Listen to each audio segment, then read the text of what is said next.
Welcome back to episode 14 of this IPL series. ఈరోజు చాలా sad day and కొత్తగా ఎవరైనా వస్తే వాళ్ళు సబ్స్క్రైబ్ చేసుకోండి మా ఛానల్కి అండ్ మా కాంటెంట్ నచ్చితే ఎండ్ ఆఫ్ ద వీడియో వరకు చూసి like and share to your friends. So match గురించి రివ్యూ మాట్లాడుకుందాము. SRH versus KKR. మనం రివెంజ్ ఇద్దాం అనుకున్నాం, కాకపోతే అది అంత బాధలో ఉన్నా చెప్పలేను. ఆ రివెంజ్ అవ్వట్లేదు. లాస్ట్ ఫోర్ మ్యాచెస్ మనం ఆడితే లాస్ట్ 4 మ్యాచెస్ ఓడిపోయినాం వాళ్ళతోనే. పాయింట్స్ 8, 7. పాయింట్స్ నాకు 8, ఆబ్వియస్లీ అఖిల్కి 7. అఖిల్ని బీట్ చేసిన ఆ పాయింట్స్ నేను విన్ అయినా అన్న ఒక్క ఆనందం తప్ప ఇంక ఈరోజు ఆనందం లేదు నాకు. అఖిల్ నువ్వేమైనా చెప్పాలనుకుంటున్నావా? చెప్పేసాయి. నాకు ఏడుపు వస్తుంది. ఎంత ఏడుపు వస్తుంది అంటే 3 మ్యాచ్లు ఓడిపోయినాం. Sad sad sad sad day. నువ్వు మ్యాడ్ అయ్యేలోపు మనం రివ్యూలోకి వెళ్ళిపోదాం. మ్యాడా? అది రాక్ పేపర్ సీజన్ గెలవాలి. అలా ఒక గెలిచినా ఒక ఆనందం ఉంటుంది. చూద్దాం ఏమవుతుందో. స్కోర్స్ గురించి ఫస్ట్ కేకేఆర్ది మాట్లాడతా, ఆ తర్వాత ఎస్ఆర్హెచ్ గురించి నీకు మాట్లాడాలనిపిస్తే మాట్లాడు, లేకపోతే మాట్లాడదాం. యాక్చువల్లీ మాట్లాడదాం. మా దాంట్లో కేకేఆర్ దాంట్లో నేను మాది అని చెప్పాను కొంచెం సేపటి వరకు. ఎందుకో నీకు తెలుసు. కేకేఆర్ దానిలో ఎర్లీ వికెట్స్ పడ్డాయి. కమిన్స్ దగ్గర నుంచి, షమి దగ్గర నుంచి. నేను లిటరల్లీ ఓకే ఈ రోజు మ్యాచ్ మన చేతిలోనే ఉంది. ఆ తర్వాత అజింక్య రహానే, రఘువంశీ, వంశీ మెల్లిమెల్లిగా పిక్ చేసుకొని మధ్యలో ఒకటేసారి ఫాస్ట్ ఆడడం స్టార్ట్ చేసినప్పుడు ఓకే కంట్రోల్ అవుతుంది. At least minimum score power score like 160, 170 వస్తుంది అనుకున్నాం. వాళ్ళిద్దరు వికెట్స్ పడ్డాక అయ్యర్ ఇంకా వెంకటేష్ అయ్యర్ ఇంకా రింకు సింగ్ మెల్లగా ఆడుకున్నారు. చాలా స్లో స్టార్ట్. దాని తర్వాత సడన్ గా ఏమైందో తెలీదు, అయ్యర్ ఒక్కసారి లేసాడు అనమాట. వాడికి రన్స్ వస్తున్నాయి, అన్ని ఇచ్చేసాడు. ఒకటి చెప్పాలి బాయ్, నాకు ఎంత కోపం వచ్చిందంటే వీళ్ళ బ్యాటింగ్ చూసేటప్పుడు మన వాళ్ళు అంత వర్స్ట్ ఫీలింగ్ బాయ్. మొన్ననే నితీష్ కుమార్ రెడ్డి గురించి మనం లేపినాము. క్యాచ్ మిస్, ఫీల్డింగ్ మిస్, కానీ కొన్ని ఆపిండు అనుకో. బట్ లాస్ట్ టైం అంత ఊపొచ్చినప్పుడు ఈ ఇయర్ బాల్ కనిపించట్లేదు భయ్యాకి. నేను రాంగ్గా చెప్పట్లేదు, కాకపోతే అక్కడ ఉన్న పర్ఫార్మెన్స్ గురించి మాట్లాడుతున్నా. మేబీ మంచిగా ఆడొచ్చు ఫ్యూచర్ మ్యాచెస్లో, కాకపోతే ఫీల్డింగ్ గురించి పక్కన పెట్టేస్తే లాస్ట్లో వెంకటేష్ అయ్యర్ మస్తు కొట్టిండు. వాడికి ఇప్పటి వరకు క్వశ్చన్స్ ఉండే, వీడు అసలు 21-22 క్రోర్స్ వర్త అది ఇది అని చెప్పి జోక్స్ వేసినందుకు ఒక మంచి పర్ఫార్మెన్స్ ఇచ్చిపోయిండు. వాళ్ళ టీం లిటరల్ చెప్పాలంటే ఆ ఇన్నింగ్స్ వల్లే గెలిచింది. అండ్ రింకు సింగ్ కూడా వెంకటేష్ అయ్యర్ స్టార్ట్ చేయగానే రింకు కూడా స్టార్ట్ చేసిండు. లాస్ట్ 4 ఓవర్స్లో 78 రన్స్ వచ్చినాయి. నాకు కాలింది అప్పటి వరకు మంచి వేసింది. కాకపోతే 200 మార్క్ వరకు తీసుకొచ్చారు. లైక్ 30-40 రన్స్ ఎక్కువ ఇచ్చారు. ఇంకా బ్యాటింగ్ గురించి చెప్పాల్సిన అవసరం ఏం లేదు, అందరి గురించి మాట్లాడేసిన. బౌలింగ్ గురించి అఖిల్ అఖిల్. బౌలింగ్ అసలు ఎంత బాగా పర్ఫామ్ చేశారు అన్న మాట్లాడడం కంటే ఎంత గలీజ్గా పర్ఫామ్ చేశారు అనేది గురించి మాట్లాడతారు ఎస్ఆర్హెచ్ గురించి. ఫస్ట్ నువ్వు అన్నట్టు ఫీల్డింగ్, వరస్ట్ ఫీల్డింగ్. ఎంత వరస్ట్ ఫీల్డింగ్ అంటే ఈజీగా చాలా రన్స్ ఇచ్చేసాడు. సెకండ్, స్పిన్ పడుతున్న పిచ్లో తీసుకుపోయి ఫాస్ట్ బౌలర్స్కి ఇచ్చారు చూడు. మళ్ళీ క్యాప్టెన్ అండ్ సరే నార్మల్ క్యాప్టెన్ అది ఇది అని అంటే ఏదైనా అనుకోవచ్చు. పెద్ద captain, world cup winnowing captain, అంత స్పిన్ పడుతున్న పిచ్లో కూడా మళ్ళీ స్పిన్నర్స్ ఏమైనా వేయలేదా అనుకుంటే చూడు, స్పిన్నర్స్ 4 ఓవర్స్ వేసి 29 రన్స్ 2 వికెట్స్ తీసాడు. అదే వాళ్ళు వేయలేదు, స్పిన్ వేసి ఇంకెక్కువ రన్స్ పోతాయి కదా, అందుకే మేము ఫాస్ట్ బౌలర్స్కి ఇచ్చినామంటే ఒక అర్థం ఉంది. కానీ క్లియర్ కట్గా స్పిన్నర్స్ మంచిగా వేసాడు. కమిటో మెండిస్ మంచిగా వేసాడు, కానీ కమిటో మెండిస్కి ఇవ్వలేదు. సరే స్పిన్నర్స్ లేరా అంటే నీకు అభిషేక్ శర్మ కూడా ఉన్నాడు. అభిషేక్ శర్మ ప్రతి మ్యాచ్ లో ఫస్ట్ 2-3 ఓవర్స్ ఇచ్చేవు కదా, ఇవాళ ఏమైంది అభిషేక్ శర్మకి ఇవ్వలేదు. అసలు క్యాచెస్ డ్రాప్ గురించి మాట్లాడు, అది మిస్ అవ్వదు. Catches drops, fielding worst fielding, worst batting, worst bowling. అందరు కాదు, స్పిన్నర్స్ బాగానే వేసాడు, మిగతా వాళ్ళు శర్మ కూడా బాగా చేసాడు. And fun fact for the day, last year నుంచి బౌలర్స్లో మోర్ దెన్ 100 బౌండరీస్ ఇచ్చింది ఓన్లీ ఒక్కడే, అది మన కెప్టెన్ కమిన్స్ బాబాయ్. So fun fact for the day. So అలా ఇంకా మీ బ్యాటింగ్ గురించి మాట్లాడు. Batting top 3. సో టీమ్స్కి అర్థమైన ఎస్ఆర్హెచ్లో ఈ టాప్ 3లో 2 మెంబర్స్ని ఎర్లీగా అవుట్ చేసేస్తే, లైక్ తక్కువ స్కోర్స్కి, లైక్ 2-0, 1-10 లోపల అవుట్ చేసేస్తే మ్యాచ్ వాళ్ళదే అని లాస్ట్ మ్యాచ్లో చూసాము, దాని ముందు మ్యాచ్లో చూసాము, ఇప్పుడు ఈ మ్యాచ్లో కూడా చూసాము. ఆ స్కోర్స్ చూడు 4-2. సో వాళ్ళ దాంట్లో వీళ్ళకి ఇంకా లక్కీగా 3కి 3 ప్లేయర్స్ వచ్చేసారు. 9 రన్స్కి 3 వికెట్స్ అనుకుంటాం అది. సో 9 రన్స్కి 3 వికెట్స్ పడ్డాయి, అయిపోయింది. అక్కడనే ఫిక్స్ అయిపోయింది మ్యాచ్ వాళ్ళదే అని.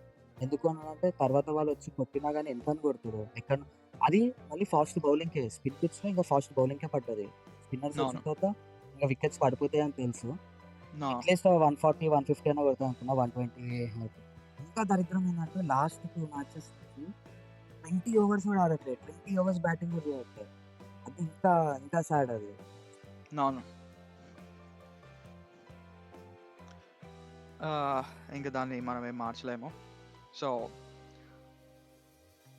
ఇంకా నేను గూడా నీ అస్సలు బౌల్ ఇంప్రెస్ అవ్వలే. నీ అస్సలు బౌలింగ్ ఇంప్రెస్ గురించి అవ్వలే. వద్దు. అందరూ మంచిగా పెర్ఫార్మ్ చేసిర్రు. ఆ! అసలు 300 ఎక్స్‌పెక్ట్ జేసినా నేను. అంటే జనరల్‌గా ఈరోజు మ్యాచ్ గురించి గాదు. హ్మ్. సెకండ్ మ్యాచ్ నుంచే 300 200 ఎక్స్‌పెక్ట్ కొడితే చేసినా. చాలు. అట్‌లీస్ట్ ఈరోజు ఓకే. బ్యాటింగ్ తీసుకుంటే అలా అవుతుందేమో. బౌలింగ్ తీసుకోగానే హమ్మయ్య! కొంచెం ఆలోచిస్తున్నారు ఎలా ఆడాలి. బౌలింగ్ తీసుకొని, బౌలింగ్ కంట్రోల్ చేసి, ఆ తర్వాత మన బ్యాటర్స్ ఇచ్చి పడేస్తే ఫాస్ట్‌గా కంప్లీట్ చేస్తారేమో అనుకున్నా. కానీ బిస్కెట్ అయింది. ఇంగా అది ఆపేద్దాము. నా బౌలర్స్ గురించి మాట్లాడతా. వైభవ్ అవరరా వీడి గురించి స్పెషల్‌గా మాట్లాడతా తర్వాత.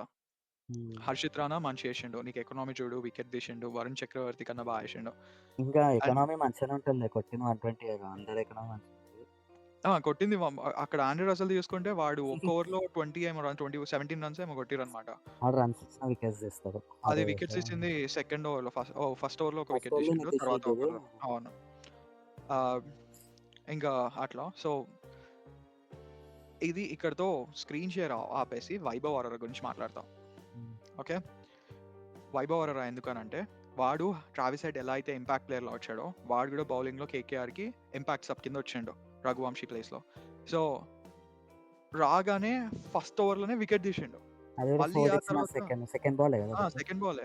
4 కూడా నాకెంత భయమేసిందంటే, అది ఆల్‌మోస్ట్ లైక్ క్యాచ్ ఎళ్తదేమో అనుకున్నా. అంటే అదొక రాంగ్ షాట్ అది. అంటే అనుకోకుండా అది ఇన్నర్ 30 యార్డ్ సర్కిల్‌లో ఉంటారు కదా! ఫీల్డర్స్ అందరూ పవర్ హ్మ్. ప్లేలో. హ్మ్. అట్లా మిస్ అయ్యి బౌండరీకెళ్ళిందది. నెక్స్ట్ బాల్ నేను అనుకున్నా ఎందుకురా చూసుకొని కొంచెం దూరం కొట్టినా 6 పోతుండే అది ఇది అని చెప్పి. కాకపోతే ఇక్కడ బ్యాట్స్‌మన్ గురించి కాదు బౌలర్ గురించి. బౌలర్ అంత కంట్రోల్‌గా ఏసిండు. అదేదో ఫ్లూక్‌లో వికెట్ పడ్డదని కాదు. వాడు తీసిన వికెట్స్ కూడా మంచి వికెట్స్ తీసిండు. హ్మ్. క్లాసెన్‌ది తీసిండు. ఆహ్, ఇంకోటిది హెడ్‌ది తీసిండు. హెడ్‌ది. హ్మ్. హ్మ్. ఇంకొకటిది తీసిండు. హ్మ్. ఎవరిది? ఇషాన్ కిషన్‌ది. ఇషాన్ కిషన్. అహా! సో, చాలా మంచి పెర్ఫార్మ్ చేసిండు వాడు బౌలింగ్‌లో. వాడు నాకు ఇంతకు ముందుకి అంత మంచిగా ఆడతాడని నాకు తెలీదు. సో, హ్మ్. అది వైభవ్ అరోరా గురించి. హ్మ్. ఆహ్, ఇంగ మ్యాచ్ రివ్యూ అయిపోయింది కాబట్టి next interesting part rock paper scissor. But rock paper scissor కన్నా ముందు పాజ్. యాహ్! చెప్పు Akhil. Please like, share and subscribe. మీకు కంటెంట్ నచ్చినట్టయితే ప్లీజ్ సబ్‌స్క్రైబ్. కొంచెం చూడండి, సబ్‌స్క్రైబ్ చేయండి, కామెంట్ చేయండి. నేనేమన్నా తప్పుగా మాట్లాడుతున్నా, తప్పుగా చేస్తున్నా, ఏమన్నా సజెషన్స్ ఇయ్యాలనుకున్నా కామెంట్స్‌లో మెన్షన్ చేయండి. మేమది హ్మ్. పాజిటివ్‌గానే తీసుకుంటాం. ఇంప్రూవ్ అవ్వడానికి చూస్తాం. అండ్ ఈరోజు రాక్ పేపర్ సీజర్‌లో ఎవరు విన్ అవుతారో ముందుకెళ్ళక ముందుకే కింద కామెంట్ చేయండి. ఆబ్వియస్‌లీ ఈరోజు నేనే విన్ అయితా. కాన్ఫిడెన్స్ ఉంది. అఖిల్ స్టార్ట్ చేద్దామా? హ్మ్. దా లెఫ్ట్ హ్యాండ్‌తో ఏస్తా ఈరోజు. నేను ఆగు. గూడా. వార్మ్ అప్ చేసుకుంటా. ఆ! దా. హ్మ్. 3, 3, hmm. 2, 1 rock, rock, paper, paper, scissor, scissor shoot. Shoot. Hmm. సా సూ బ్యాడ్ లక్ డే అంతే. ఓకే. నా టీమ్ ముంబై ఇండియన్స్. నా టీమ్ ఎల్ఎస్‌జీ. రేపు ఎల్ఎస్‌జీలోనేగా మ్యాచ్. అయినా గాని ముంబై విన్ అయితది. లాస్ట్ టైమ్ ఎల్ఎస్‌జీ నా గెలిచింది గదా! ఓడిపోయిందా? ఎవరి మీద? మొన్న ఏదో అయిందిగా. ఎస్ఆర్‌హెచ్‌తో ఓడిపోయింది. ఆడినప్పుడు లేదు. ఎస్ఆర్‌హెచ్ కాదు. పంజాబ్‌తో ఆడినప్పుడా? పంజాబ్‌తో ఓడిపోయింది. ఓకే. నేను క్విక్‌గా స్క్రీన్ షేర్ చేస్తా. సో, మనం స్టార్ట్ గురించి మాట్లాడుకుందాం. అండ్ ప్రాబబుల్ 11 గురించి మాట్లాడుకుందాం. హ్మ్. హెడ్ టు హెడ్ చాలా వర్స్ట్ సిట్యుయేషన్. కాకపోతే విల్ చేంజ్ ఇట్. ఓకే. హ్మ్. ఓకే. ఆహ్, ఫస్ట్ నీ ఎల్ఎస్‌జీ టీమ్ ప్రాబబుల్ 11 గురించి మాట్లాడు. ఆ తర్వాత నాది మాట్లాడి, ఆ తర్వాత హ్మ్. ఫైనల్‌గా ఫిక్స్ అవుదాం. నాది వీళ్ళది బౌలింగ్‌లో చాలా మంది ఇంజ్యూర్డ్ అయ్యారు గదా! So, one of the hmm. Injuries is back Akashdeep.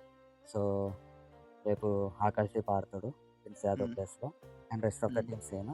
అయినా గూడా చూస్తే అక్కడ ఒకటి చూడు 'Avesh Khan has been effective against Rohit Sharma and Hardik Pandya.' Hmm. అయిపోయారు. రోహిత్ శర్మ మళ్ళీ రేపు స్మాల్ స్కోరే. హ్మ్. ఆకాష్‌దీప్ గూడా వచ్చిండు. అయిపోయిందిగ. ఎ ఎందుకు తీసుకున్నావు ఇయన్నీ చూడకుండా వేసుకోవాలి. షాదుల్లా కూడా అవసరం లే. మంచి అవసరం లే. ఫామ్‌లో ఉన్నాడు. నాకు ముంబై మీద నమ్మకం ఉంది. రేపు ఆళ్ళు గెలిచేది విన్నింగ్ స్ట్రీక్‌లోకి వస్తున్నారు అంతే. నేనే, గెలిచేది నేనే. సరే చూడు. హ్మ్. నీకు గుర్తులేదేమో మా దానిలో గూడా ఒక డెబ్యూటెంట్ ఉన్నాడు. అర్థమైందా? సో, వాడు లాస్ట్ అమ్మా! టైము 4 అమ్మ! వికెట్స్ తీసిండు. మాట్లాడు మాట్లాడు. హ్మ్. అహా! అశ్వనీ కుమార్. అండ్ రోహిత్ శర్మ ఇన్ని రోజులు ఆడలే గాబట్టి, ఒకవేళ నాకు అంత ఎక్కువ హోప్స్ గూడా లేవు. బట్ ఆడతాడేమో అనుకుందాము. రయాన్ రికిల్టన్ లాస్ట్ మ్యాచ్ ఆడినట్టే ఈ మ్యాచ్ గూడా ఆడిండనుకో ఈజీ విన్. ఆ తర్వాత విల్ జాక్స్ వస్తాడు, స్కై వస్తాడు, తిలక్ వర్మ వీళ్ళందరూ బ్యాటింగ్ లైనప్ మంచిగనే ఉంది మాది గూడా. ఒకటే భయం ఏంటంటే నాకు వీళ్ళది ఎస్ఆర్హెచ్ తర్వాత ఆన్ పేపర్‌లో పవర్‌ఫుల్ టీమ్ ముంబై ఇండియన్స్. కాబట్టి వీళ్ళకి ఒక విన్నింగ్ మ్యాచ్ లేకుండా ఆగిపోయారు. ఒక్కసారి విన్ స్ట్రీక్ అయినాక నీకు ముంబై హిస్టరీ గురించి తెలిసిందే. అండ్ మళ్ళీ రేపు విన్ నేనే అవుతా. అందుకే బ్లూ జెర్సీ కాదు బ్లూ కలర్ షర్ట్. సో నా టీమ్ అది. అండ్ నా టీంలో బౌలింగ్ గురించి చెప్పనవసరం లేదు. బౌలింగ్ కూడా ఇచ్చి పడేస్తాము. ప్లస్ నేను ఒక 2 బెస్ట్ పర్ఫార్మర్స్‌ని సెలెక్ట్ చేసుకుంటా. రేపు నేను సెలెక్ట్ చేసుకున్న 2 పర్ఫార్మర్స్‌లో ఎవరున్నారంటే స్కై ఉంటాడు. SKY as a batter. రాండ్రిక్ ఎల్టన్ అని ఇప్పుడే లేపినావు కదా! లేపినా వాడు కూడా అట్లా ఆడితే విన్ అయిపోతామని చెప్పిన. కాకపోతే నాకు స్కై ఇంకా బాగా ఆడతాడు అనిపించింది. సో బౌలర్ బౌలరా అశ్వని కుమారా? కాదు, అది ఎల్ఎస్జి పిచ్ కదా, శాంట్నర్. అదే నీ ప్రాబబుల్ 11 గురించి ఎట్లా మాట్లాడు కాబట్టి బెస్ట్ 2 ప్లేయర్స్ గురించి చెప్పు. Best player పూరానే. పూరాన్ కూడా కొట్టకపోతే వేస్ట్. పూరానా ఎందుకు నేను లాస్ట్ టైం తీసుకున్నా అందుకని టాప్ స్కోరర్. ఇట్లాంటి నా టాక్టిక్స్ ఈజీ ఎక్కువ అర్థమైందా? నీదేమన్నా ఉంటే నువ్వు సెలెక్ట్ చేసుకో, ఓన్ గా సెలెక్ట్ చేసుకో బా. ఎందుకు కాపీ చేస్తావు నన్ను? బౌలింగ్ వచ్చేసి ఈ రవి బిష్ణోయ్. రవి బిష్ణోయ్ పక్కానా? నేను స్పిన్నర్ తీసుకున్నాను కానీ మళ్ళీ నేను లాస్ట్ టైం కూడా రవి బిష్ణోయ్‌నే తీసుకున్నా. నువ్వు తీసుకున్న వాళ్ళు మంచిగా ఆడట్లే, గుర్తుపెట్టుకో. తెలుసు. రేపు పూరన్ కూడా ఆడిపోతే ఇంకేం లేదు, సదురుకొని పోతా. ఎక్కడికి వెళ్తావు? ఎట్లా ఓడిపోయింది ఏమో, ఇప్పుడు దాని గురించి ఎందుకులే కానీ అయిపోయిన మ్యాచ్ గురించి మాట్లాడి ప్రయోజనం లేదు. సో అలా. అండ్ ఇంతవరకు వీడియో చూసినట్టయితే please like, share and subscribe. And ఇందాక చెప్పినట్టు మీకు కనుక కంటెంట్ నచ్చినట్టయితే కింద కామెంట్ చేయండి. అండ్ ఏమైనా సజెషన్స్ ఉంటే మెన్షన్ చేయండి. ఇంకా ఇంప్రూవ్ చేసుకోవాలనుకున్నా మెన్షన్ చేయండి. ఏమైనా ఐడియాస్ ఉన్నా మెన్షన్ చేయండి. నెంబర్ చెప్పు. ఈ నెంబర్ సబ్స్క్రైబర్స్ నెంబర్. సబ్స్క్రైబర్సా? సో మేము 41కి వచ్చాము. అలా మెల్లిగా ఇంకొక 28 సబ్స్క్రైబర్స్ వస్తే మాకు మా ఫేవరెట్ నెంబర్ వస్తుంది.